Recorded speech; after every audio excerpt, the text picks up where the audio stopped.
How to delete group in Snapchat. Welcome and let's get right into this tutorial.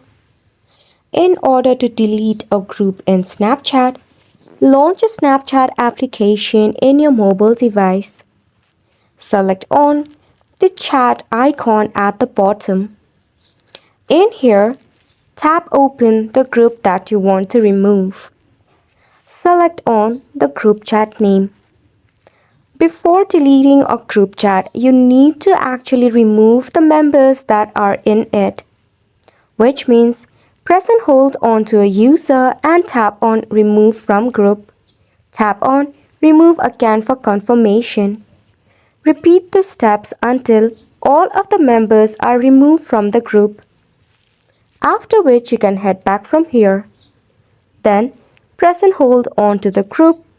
Select on the More option and tap on Leave Group. Then again for confirmation, tap on Leave. By this way, you'll be able to delete a group in your Snapchat.